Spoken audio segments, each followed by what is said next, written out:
సర్కారు బడిలో పెట్టిన బువ్వదిని 100 మంది చదువుకునే పోరగాన్లకు ఫుడ్ పాయిజన్ అయి దవాఖానలో పడ్డారు కదా. బడిలో పెట్టిన బువ్వనే పానాలు పోయే కాడికి వచ్చిందని అనుకుంటుంటే దవాఖానలో పెట్టిన బువ్వ కూడా అట్లనే ఉన్నదట. ఆసుపత్రిలో మంచి బువ్వనే పెడతారట కదనే బాలన్న అంటారా? అయితే చూడుండిగో అన్న, ఆసుపత్రిలో కూడు బాగోతని చెప్పి మా పిల్లలకి ఈ ప్రభుత్వ హాస్పిటల్లో కూడా ఈ మళ్ళీ ఆడనే పాయిజన్ అయిపోయి ఇక్కడికి తీసుకొని వచ్చిండ్రు. మళ్ళీ ఈడ కూడా పురుగులు వస్తే ఎక్కడ పోవాలి? ఇన్నరా తెల్లంగి వేసుకున్న అన్న ఏమంటున్నాడో. నిన్ననే బడిలో బువ్వదిని దవాఖాన పాలైతే ఇట్లా ఆసుపత్రిలో కూడా అసొంటి పాడుమల్లె బువ్వ పెట్టి మా పోరగాళ్ళ పానాలు తీస్తారా అని అడగబట్టే బువ్వదిన బుడ్డపిల్లలు ఏమంటుర్రో మీరే ఈ నుండి.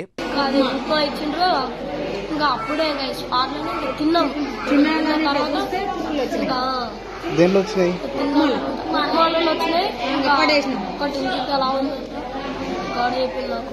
ఇన్నరా గ్లూకోజులు పెట్టుకొని మంచం మీద కూర్చున్న ఈ బడి పిల్లగాడు ఏమంటున్నాడో.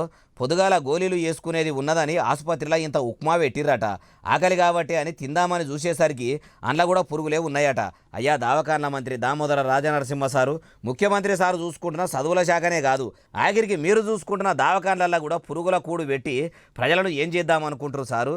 ఇదే బువ్వ తీసుకుపోయి మీ ఎమ్మెల్యేలు ఎంపీల మనమన్లు మనవరాన్లకు పెడతారా? వాళ్ళ పిల్లల లెక్క మీకు ఓట్లేసిన ప్రజల పిల్లలు కాదా? మార్పు మార్పు మార్పు అన్నారు. ఎంత మార్పు వచ్చిందంటే సర్కారు దవాఖాన్లలో కూడా పురుగులు పడ్డ ఉప్మా పెట్టి ఎంత మార్పు వచ్చింది అంటుర్రు ఈ ముచ్చటిన్నోళ్ళు.